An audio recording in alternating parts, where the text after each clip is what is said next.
Many years ago, there lived an emperor who thought so much of new clothes that he spent all his money in order that he might be very fine. He didn't care for his soldiers, nor for going to the play, or driving in the park, except to show his new clothes.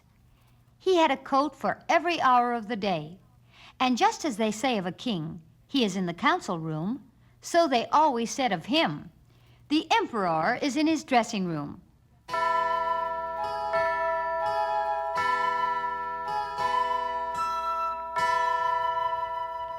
The great city where he lived was very gay, and every day many strangers came there. One day there came two swindlers. They said that they were weavers, and said they could weave the finest cloth to be imagined. Their colors and patterns, they said, were not only exceptionally beautiful, but the clothes made of their material possessed the wonderful quality of being invisible to any man who was unfit for his office, or hopelessly stupid. "Those must be wonderful clothes," said the emperor.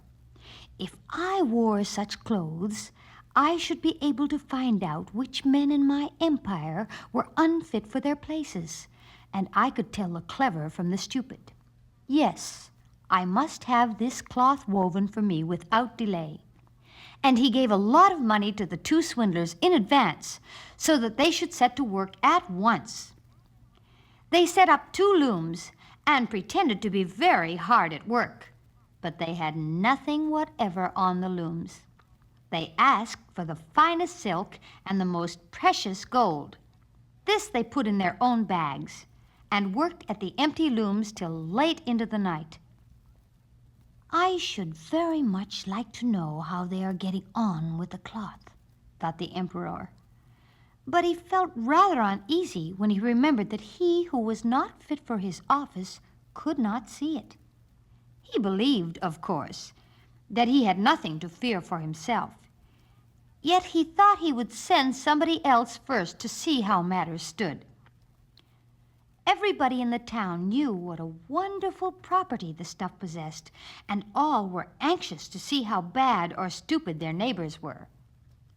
"I will send my honest old minister to the weavers," thought the emperor.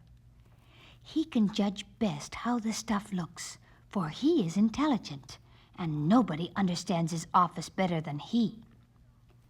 So the good old minister went into the room where the two swindlers sat working at the empty looms. "Heaven preserve us," he thought, and opened his eyes wide. "I cannot see anything at all." But he did not say so. Both swindlers told him to come near and asked him if he did not admire the exquisite pattern and the beautiful colors. They pointed to the empty looms, and the poor old minister opened his eyes wider. But he could see nothing, for there was nothing to be seen. "Gracious," he thought, "can I be so stupid? I should never have thought so, and nobody must know it. Is it possible that I am not fit for my office? No, I cannot say that I was unable to see the cloth." "Well, have you got nothing to say?" said one as he wove. "Oh, it is very pretty, quite enchanting," said the old minister, peering through his spectacles. What a pattern, and what colors? I shall tell the emperor that I am very much pleased with it." "Well, we are glad of that," said both the weavers, and they named the colors and explained the curious pattern to him. The old minister listened attentively, that he might relate to the emperor what they said, and he did so. Again, the swindlers asked for more money, more silk and gold, which they required for weaving. They kept it all for themselves, and not a thread came near the loom, but they continued, as hitherto, to work at the empty looms. Soon afterwards, the emperor sent another courtier to the weavers to see how they were getting on, and if the cloth was nearly finished. Like the old minister, he looked and looked, but could see nothing, as there was nothing to be seen. "Is it not a beautiful piece of cloth?" said the two swindlers, showing and explaining the magnificent pattern which, however, was not there at all. "I am not stupid," thought the man. "Is it therefore my good appointment for which I am not fit? It is ludicrous, but I must not let anyone know it." And he praised the cloth, which he did not see, and expressed his pleasure at the beautiful colors and the fine pattern. "Yes, it is quite enchanting," said he to the emperor. Everybody in the whole town was talking about the splendid cloth. At last, the emperor wished to see it himself while it was still on the loom.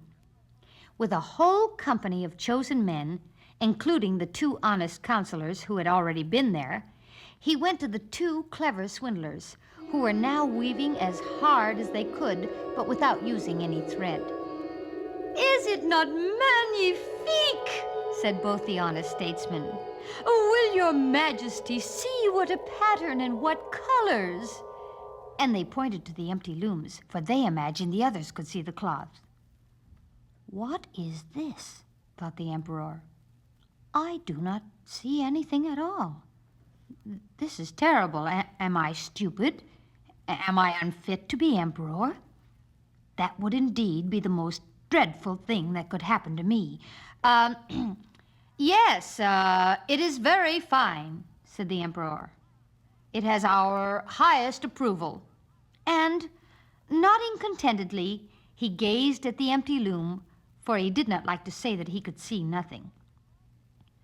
All his attendants who were with him looked and looked, and although they could not see anything more than the others, they said, like the emperor, "It is very fine," and all advised him to wear the new magnificent clothes at a great procession which was soon to take place.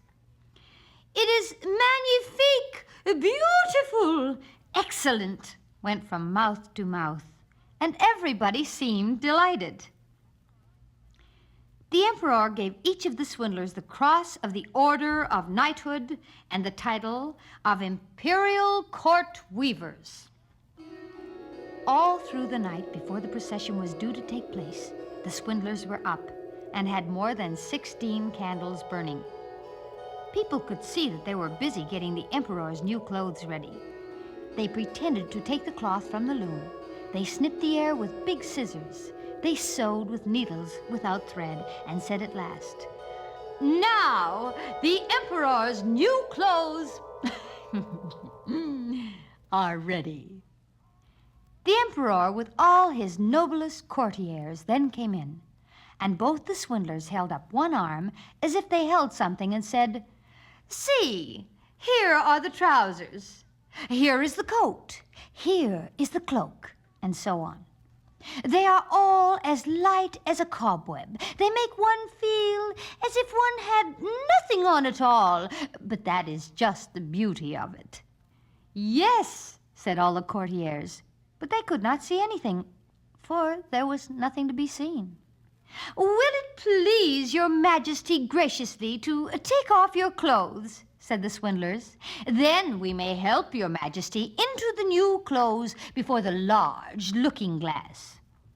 The emperor took off all his clothes, and the swindlers pretended to put the new clothes upon him, one piece after another, and the emperor looked at himself in the glass from every side. "Oh, how well they look! How well they fit!" said all. "What a pattern! What colors! That is a splendid dress."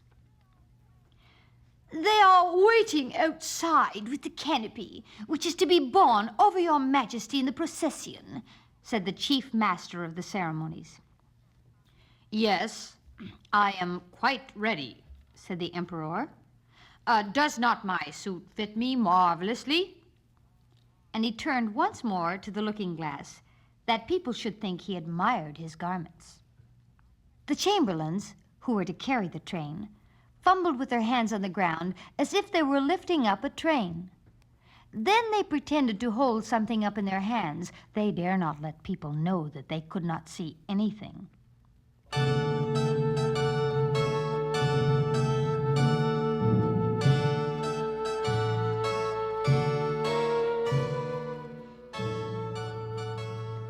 And so the emperor marched in the procession under the beautiful canopy, and all who saw him in the street and out of the windows exclaimed, "How marvelous the emperor's new suit is! What a long train it has! How well it fits him!" Nobody would let others know that he saw nothing, for then he would have been unfit for his office or too stupid. None of the emperor's clothes had ever been such a success. "But he has nothing on at all," said a little child. "Good heavens! Hear what the little innocent says," said the father, and then each whispered to the other what the child said. "He has nothing on. A little child says he has nothing on at all."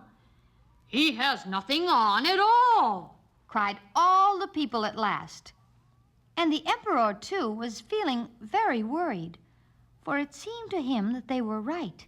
But he thought to himself, "All the same, I must keep the procession going now."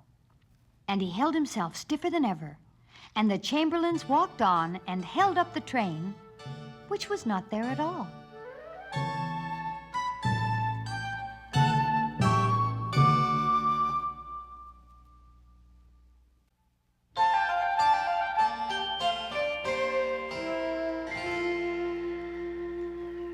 It was so terribly cold. It snowed and snowed, and it was almost dark. It was also the last evening of the year, New Year's Eve. In the cold and darkness, a poor little girl with bare head and naked feet went along the streets. When she left home, it is true, she had had slippers on, but what was the use of that? They were very large slippers. Her mother had worn them till then. They were so big. And the little girl lost them as she hurried across the street to get out of the way of two carts driving furiously along. One slipper was not to be found again, and a boy had caught up the other and run away with it. He said he could use it for a cradle when he had children of his own. So the little girl had to go walking about in her little bare feet, which were red and blue with cold. She carried a lot of matches in an old apron and a box of them in her hand. No one had bought any from her the whole day. No one had given her a halfpenny. Hungry and shivering, she went along, poor little thing, a picture of misery. The snowflakes fell on her long yellow hair that curled so prettily on her neck, but she did not think of that now. Lights were shining in all the windows, and there was a tempting smell of roast goose, for it was New Year's Eve. Yes, she was thinking of that. In a corner formed by two houses, one of which projected a little beyond the other, she sat down and huddled herself together. She had tucked her little feet under her, but she felt colder and colder. She dared not go home, for she had not sold any matches, nor earned a single halfpenny. Her father would beat her, and it was cold at home, too. They had only the roof above them, through which the wind whistled, although the largest cracks had been stopped up with straw and rags. Her little hands were almost dead with cold. One little match might do her good. If she dared take only one out of the box, strike it on the wall, and warm her fingers, she took one out. Oh, how it sputtered and burned. It was a warm, bright flame like a little candle when she held her hands over it. It was a wonderful little light, and it really seemed to the child as though she was sitting in front of a great iron stove with polished brass feet and brass ornaments. How the fire burned up, and how it warmed. But what was that? The little girl was already stretching out her feet to warm these two when out went the little flame. The stove vanished, and she had only the remains of the burned match in her hand. She struck a second one on the wall. It burned and gave a light, And where this fell upon the wall, it became transparent, like a veil. She could see right into the room. A white tablecloth was spread upon the table, which was decked with shining china dishes, and there was a lovely smell of roast goose stuffed with apples and prunes. And what pleased the poor little girl more than all was that the goose hopped down from the dish and came waddling across the floor straight towards her. Just at that moment, out went the match, and only the thick, cold wall was to be seen. So she lighted another match, and there she was, sitting under the beautiful Christmas tree. It was much larger and more decorated than the one she had seen through the glass doors at the rich merchants'. The green boughs were lit up with thousands of candles and gaily painted figures like those in the shop windows. The little girl stretched her hands out towards them, and out went the match. She could hardly wait till she lit another match, and she did. The Christmas candles rose higher and higher till they were the only stars in the sky. One of them fell, leaving a long, fiery trail behind it.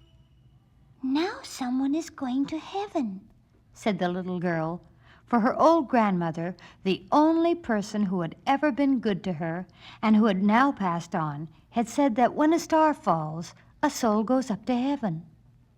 She struck another match on the wall. It was alight at once, and in its glow stood her old grandmother, so dazzling and bright and so kind and loving. "Grandmother," cried the little girl, "oh, take me with you. I know that you will go away when the match is burned out.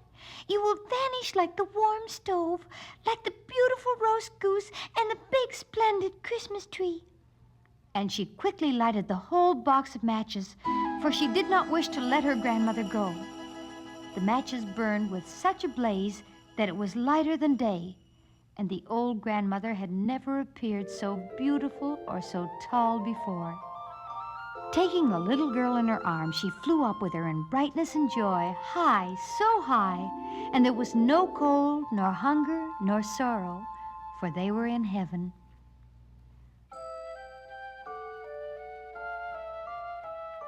But in the corner by the houses, in the cold dawn, the little girl was still sitting with red cheeks and a smile upon her lips. The New Year's sun shone upon her brightly as the child sat stiffly holding her matches, of which a box had been burned. "She must have tried to warm herself," someone said. No one knew what beautiful things she had seen, nor into what glory she had entered with her grandmother on the joyous New Year.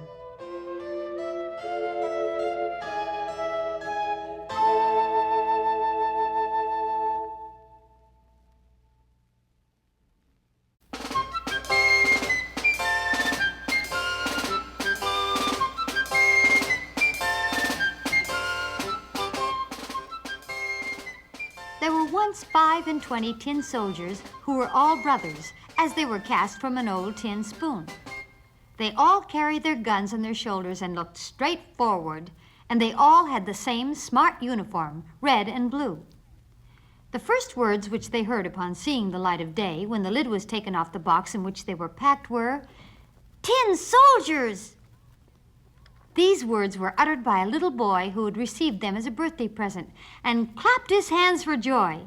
He then put them in rank and file on the table. One soldier looked exactly like another, only one, who had been cast last of all, when there was not enough tin left, was not like his brothers, for he had only one leg. Nevertheless, he stood just as firmly on his one leg as the others on two, and he was the very one who became famous. On the table where they were placed were many other toys, but what caught the eye most of all was a pretty castle of paper. Through its little windows, one could look into the rooms. Before the castle stood little trees round a clear lake, which was made by a little looking-glass. Swans, made of wax, were swimming on it and were reflected in it. This was very pretty, but the prettiest of all was a little lady who stood in the open door of the castle. She was cut out of paper, but she had on a frock of the whitest muslin, and a piece of narrow blue ribbon was fixed on her shoulders like a scarf, and on it was fixed a glittering tinsel rose as large as her whole face. The little lady stretched out both arms, for she was a dancer, and when she lifted one leg high up so that the tin soldier could not see it, he thought she had only one leg, like himself. That's the wife for me, he thought, but she is very grand. She lives in a castle, while I have only a box which I share with 4 and 20. That is no place for her. But I must meet her.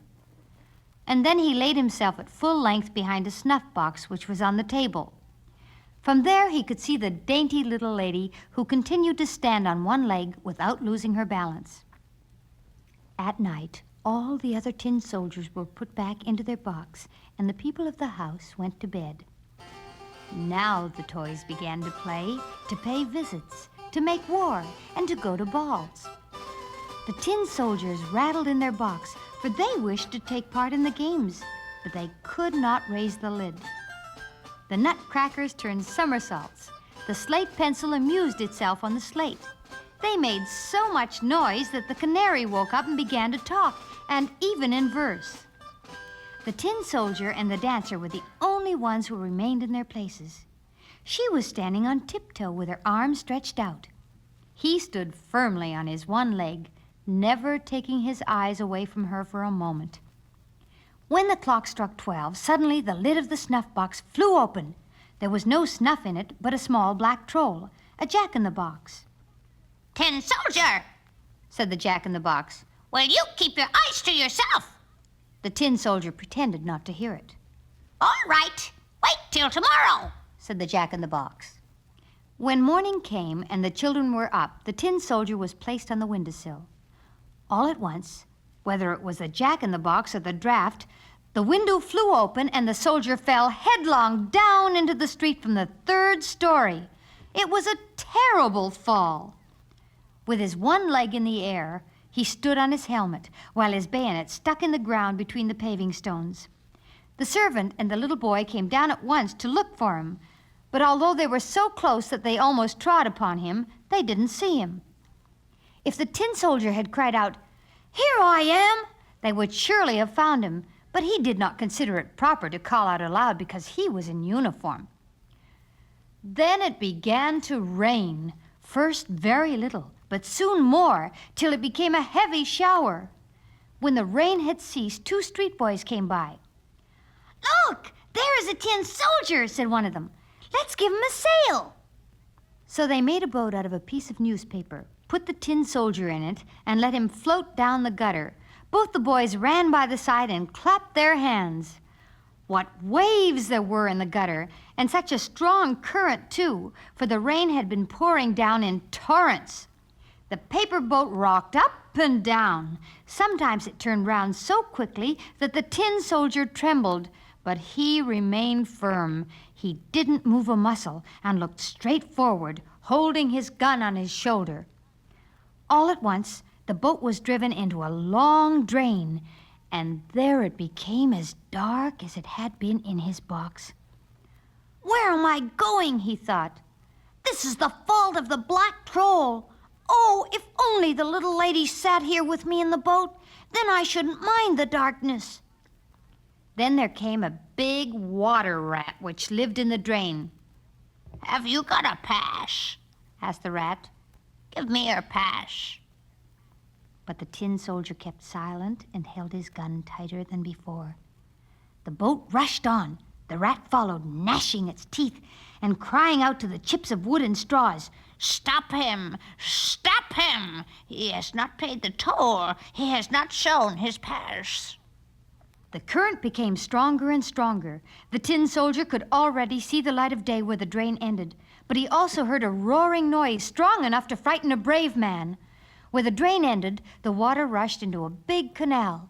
He was so close to it that to stop was impossible. The boat dashed on. The poor tin soldier held himself as stiff as he could. Nobody could say of him that he had blinked an eye. The boat rapidly whirled round 3 or 4 times and was filled with water to the very brim. It must sink. The tin soldier stood up to his neck in water. Deeper and deeper sank the boat. More and more soaked became the paper. Then the water closed over the soldier's head. He thought of the sweet little dancer whom he should never see again, and there sounded in his ear, "Farewell, soldier, true and brave. Nothing now thy life can save." Then the paper boat fell to pieces, and the tin soldier, sinking into the water, was snapped up by a big fish. It was very dark indeed inside the fish, much darker than in the drain, and it was awfully narrow, too. But the tin soldier remained firm and lay down full length, holding his gun firmly on his shoulder. The fish rushed about and made the most extraordinary movements. At last, it became quiet. It seemed as if a flash of lightning passed through it. The broad daylight appeared, and a voice shouted, "The tin soldier!" The fish had been caught and taken to market. There it had been sold and brought to the kitchen, where the cook had just cut it open with a big knife. With 2 fingers, she took the tin soldier round the middle and carried him upstairs to show everybody the wonderful man who had been traveling about in a fish's stomach. They put him on the table, and there, what strange things happen in this world. He was in the self-same room where he had been before. He saw the same children, and the same toys were on the table. There was also the pretty castle with the dear little dancer.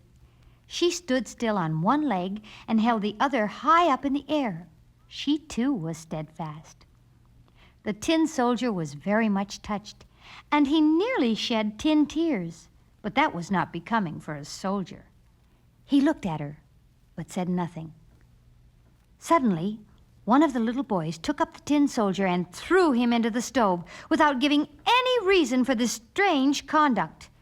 Again, it must have been the fault of the black troll in the snuff box.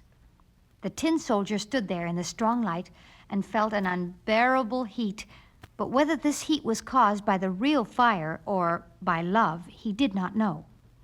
His color vanished, but nobody could say if that happened during his journey or if grief was the cause of it. He looked at the little lady, and she looked at him, and he felt that he was melting. But still, he stood upright with his gun in his arm. All at once, a door flew open. The wind took the dancer, and she flew like a sylph into the stove to the tin soldier, blazed up, and was gone in a moment. The tin soldier melted down into a lump, and when the servant cleared out the cinders next morning, she found him in the shape of a little tin heart. Of the little dancer, only the tinsel rose was left, and that was burned as black as coal.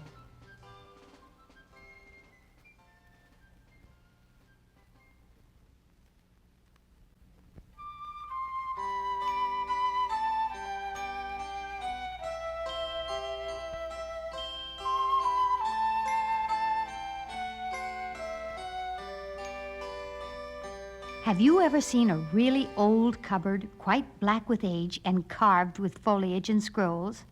Just such a one stood in a parlor. It was a legacy from great-grandmother and was covered from top to bottom with carved roses and tulips. There were the quaintest carvings on it, and among these were little stags' heads with antlers. In the middle of the cupboard, an entire figure of a man had been carved. He was certainly ridiculous to look at, and he grinned, for you could not call it laughing. He had a goat's legs, little horns on his head, and a long beard. The children in the room always called him the Over and Under General War Commander Sergeant Billy Goatlegs. That was a difficult name to pronounce, and there are not many who get this title, but to have carved him, that was something, and there he was. He was always looking at the table under the looking-glass, for on this table stood a pretty little shepherdess made of porcelain. Her shoes were gilt, her dress was adorned with a red rose, and besides this she had a golden hat and a shepherd's crook. She was lovely. Close by her stood a little chimney sweep, as black as coal and also made of porcelain. He was as clean and neat as anybody, for, as to his being a chimney sweep, that was only what he was made to represent. The porcelain makers might just as well have made a prince of him if they had wanted to. There he stood with his ladder quite close to the shepherdess. They had both been placed there and had become engaged to each other, for they suited each other well. Both were young people. They were made of the same porcelain and were equally fragile. Close to them stood another figure, 3 times as large as they were. This was an old Chinaman who could nod. He was also made of porcelain and said that he was the grandfather of the little shepherdess, but this could not be proved. He declared he had authority over her, and that therefore he had nodded to Over and Under General War Commander Sergeant Billy Goatlegs, who was wooing the little shepherdess. I will get you a husband, said the old Chinaman, a husband who I verily believe is made of mahogany. He can make you Mrs. Over and Under General War Commander Sergeant Billy Goatlegs. He has a whole cupboard full of silver plate, which he keeps hidden in secret drawers. I won't go into the dark cupboard, said the little shepherdess. I have heard tell that he has 11 porcelain wives in there. Then you may become 12th, said the Chinaman. This night you shall be married, as sure as I am an old Chinaman. And with that, he nodded his head and fell asleep. But the little shepherdess cried and looked at her heart's beloved, the porcelain chimney sweep. I beg of you to go with me out into the wide world, for we can't stay here. I will do whatever you wish, said the little chimney sweep. Let us start directly. I think I can make a living by exercising my profession. If we were only safely down from the table, said she, I shall not be happy until we're out in the wide world. And he tried to comfort her and showed her how she must set her little foot upon the carved border and the gilded foliage on the leg of the table. He brought his ladder, too, to help her, and they were soon together upon the floor. But when they looked up at the old cupboard, there was a great stir there. All the carved stags were stretching out their heads, rearing up their antlers, and turning their necks. And the Over and Under General War Commander Sergeant Billy Goatlegs sprang high in the air and shouted across to the old Chinaman, Now they're running away! Now they're running away! At that they were frightened and jumped quickly into the deck of cards and a little doll's theater where a comedy was being acted. All the queens of diamonds and hearts, clubs and spades sat in the first row, fanning themselves with their tulips, and behind them stood all the knaves, showing that they had a head both above and below, as is usual in playing cards. The comedy was about 2 people who could not marry each other, and the shepherdess cried because it was just like her own story. I cannot bear it, said she. I must get out of the drawer. But when they got down on the floor and looked up at the table, the old Chinaman was awake and was rocking his whole body. Here comes the old Chinaman, cried the little shepherdess, and she fell down on her porcelain knees, so frightened was she. I have an idea, said the chimney sweep. Shall we creep into the great potpourri vase which stands in the corner? There we can lie on roses and lavender and throw salt in his eyes when he comes. That will be no use, said she. Besides, I know that the old Chinaman and the potpourri vase were once engaged to each other, and a kind of liking always remains when people have once been on such terms. No, there's nothing left for us but to go out into the wide world. Have you really courage to go out into the wide world with me? Asked the chimney sweep. Have you thought how big it is, and that we can never come back here again? Yes, I have, replied she. And the chimney sweep looked fixedly at her and said, My way lies up the chimney. Have you really courage to creep with me through the stove, through the iron firebox as well as up the flue pipe? Then we can get out into the chimney, and I know how to find my way there. We'll climb so high that they can't catch us, and at the very top there's a hole that leads out into the wide world.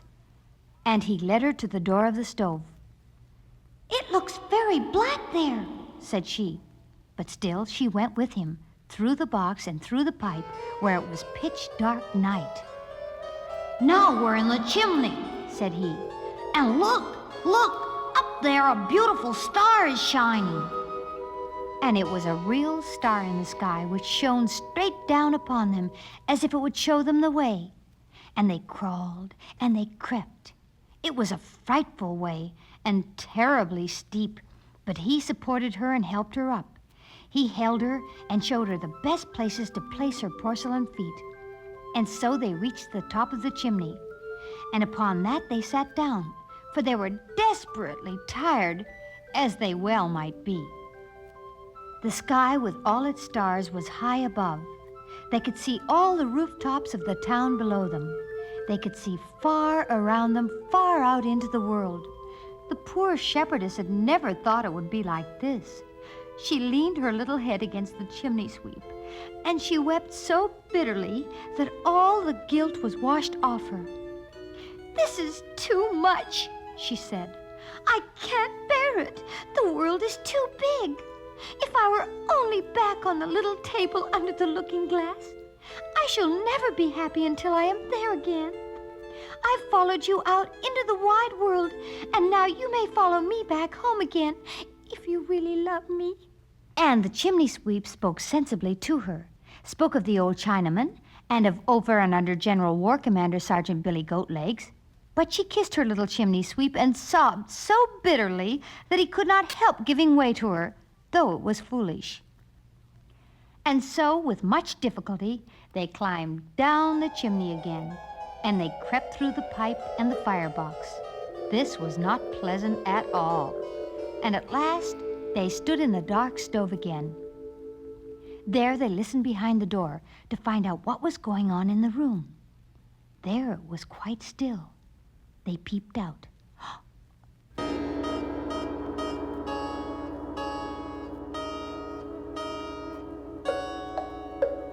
There lay the old Chinaman in the middle of the floor. He had fallen down from the table as he was pursuing them, and now he lay broken into 3 pieces. His back had come off all in one piece, and his head had rolled into a corner.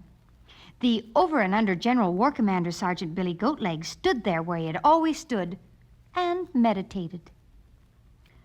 This is terrible, said the little shepherdess. The old grandfather has fallen to pieces, and it's our fault. I shall never survive it. He can be mended, said the chimney sweep. He can easily be mended. Don't be so hasty. If they cement his back together and give him a good rivet in his neck, he'll be as good as new, and may say many a disagreeable word to us yet. Do you think so? Said she. So they climbed back upon the table where they used to stand. You see, this is as far as we have got, said the chimney sweep. We might well have spared ourselves all our troubles. If only old grandfather could be riveted, said the shepherdess. I wonder if that costs very much. And mended he was. The family had his back cemented and a good rivet put in his neck, and he was as good as new, only he could no longer nod. It seems you have become proud since you were broken to pieces, said the Over and Under General War Commander Sergeant Billy Goatlegs. I don't think there's so much to be proud of. Am I to have her, or am I not? And the chimney sweep and the little shepherdess looked at the old Chinaman quite piteously, for they were afraid he might nod. But he could not do that, and it was irksome to him to tell a stranger that he always had a rivet in his neck. And so the little porcelain people remained together and loved one another until they broke to pieces.